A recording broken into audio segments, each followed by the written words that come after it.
नमस्कार दोस्तों, स्वागत है हमारा यूट्यूब चैनल में। जो भी इस चैनल में नए हैं, चैनल को सब्सक्राइब करें और बेल आइकन को दबाएं। कमेंट में जय श्री कृष्ण लिखें। वीडियो को अंत तक देखिए और चैनल को सब्सक्राइब करें ताकि आने वाला वीडियो आप तक पहुंच सके। अकेला जीना कैसे सीखें? श्री कृष्ण के उपदेशों के प्रकाश में।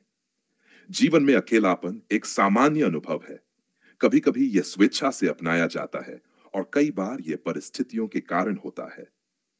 अकेले जीवन जीने की कला सीखना हर व्यक्ति के लिए आवश्यक है, क्योंकि जीवन में हर कोई कभी न कभी अकेलेपन का अनुभव करता है। श्री कृष्ण के उपदेशों में, विशेष रूप से भगवत गीता में, अकेले जीने और आत्मनिर्भर बनने के लिए कई महत्वपूर्ण शिक्षाएं दी गई हैं। ये उपदेश हमें मानसिक, आध्यात्मिक और व्यवहारिक रूप से मजबूत बनाते हैं। इस लेख में हम श्री कृष्ण के उपदेशों के आधार पर यह समझेंगे कि अकेला जीना कैसे सीखा जाए और इसे सकारात्मक रूप से कैसे अपनाया जाए। आत्म साक्षात्कार और आत्मनिर्भरता। श्री कृष्ण कहते हैं, उद्धरेदात्मना आत्मानं नात्मानं वसाद्येत। आत्मैव हयात्मनो बंधुरात्मैव रिपुरात्मन।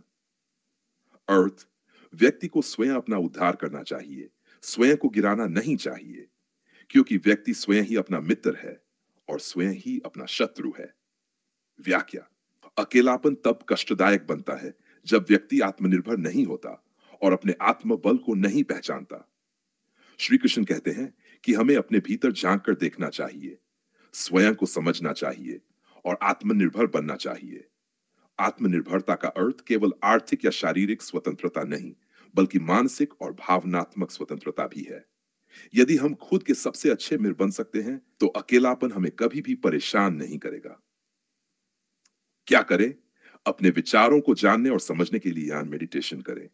आत्मनिर्भर बनने के लिए कौशल सीखें और अपने ज्ञान को बढ़ाएं। खुद को सकारात्मक रूप से स्वीकार करें और आप संवाद करें। वर्तमान में जीने की कला। श्री कृष्ण कहते हैं, कर्मण्येवाधिकारस्ते मा फलेषु, भगवत गीता ह्यमन। कर्म करने में ही तेरा अधिकार है, लेकिन फल की चिंता मत कर। व्याख्या। अकेले रहने वाले व्यक्ति के मन में अक्सर अतीत की यादें या भविष्य की चिंताएं बनी रहती हैं। श्री कृष्ण सिखाते हैं कि हमें केवल अपने वर्तमान पर ध्यान देना चाहिए और उसमें पूरी निष्ठा से कार्य करना चाहिए। जब हम वर्तमान में जीना सीख जाते हैं, तो अकेलापन हमें परेशान नहीं करता, बल्कि एक अवसर बन जाता है। क्या करें? जो भी काम कर रहे हैं, उसे पूरी लगन और मनोयोग से करें। भविष्य की अत्यधिक चिंता न करें, बल्कि अपने प्रयासों पर ध्यान दें। माइंडफुलनेस यानी सजगता का अभ्यास करें और वर्तमान क्षण को पूर्ण रूप से जिएं। खुद को ईश्वर के साथ जोड़ना, भक्ति और आध्यात्मिकता। श्री कृष्ण कहते हैं, मनमना भव मद्भक्तो मद्याजी मां नमस्कुरु। अर्थ, तू मुझ में मन लगा, मेरा भक्त बन, मेरी पूजा कर और मुझे प्रणाम कर। श्री कृष्ण में बताते हैं कि अकेलेपन का सबसे अच्छा समाधान है कि हम अपने मन को ईश्वर से जोड़ें।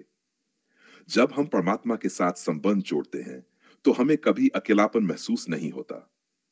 भक्ति का मार्ग हमें एक गहरी आंतरिक संतुष्टि देता है और हमें यह समझने में मदद करता है कि हम कभी भी वास्तव में अकेले नहीं हैं।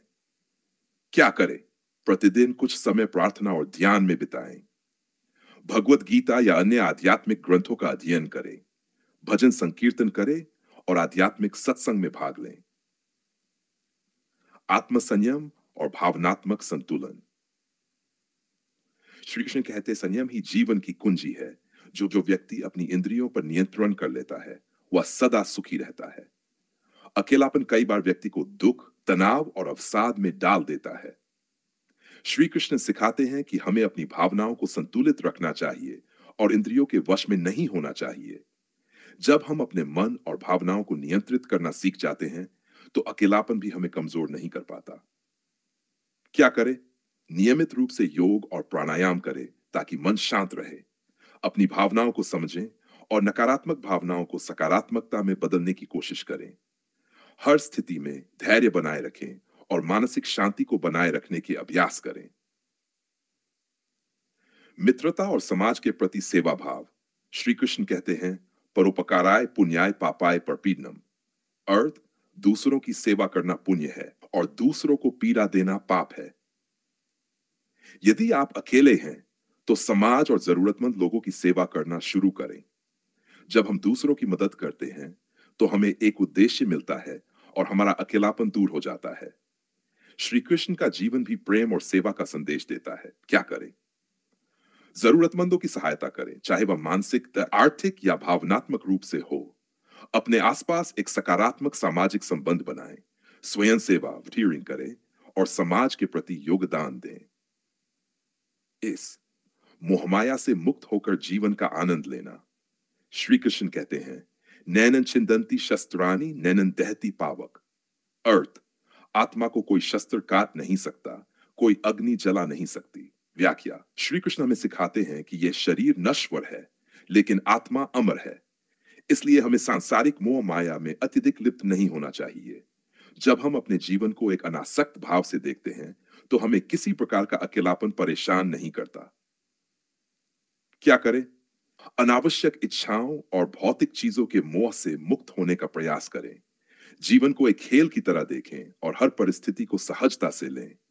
ध्यान और साधना के माध्यम से अपनी आत्मा को जानने की कोशिश करें।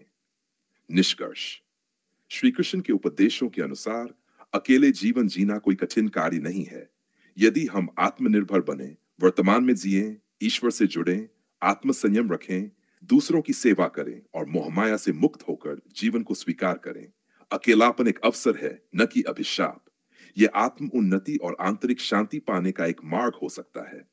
अगर हम श्री कृष्ण के इन उपदेशों को अपनाएं तो न केवल अकेले जीना सीख सकते हैं बल्कि इसे एक आनंदमय अनुभव भी बना सकते हैं। चैनल को सब्सक्राइब करें और वीडियो को लाइक करें। धन्यवाद। मिलते हैं अगले वीडियो में।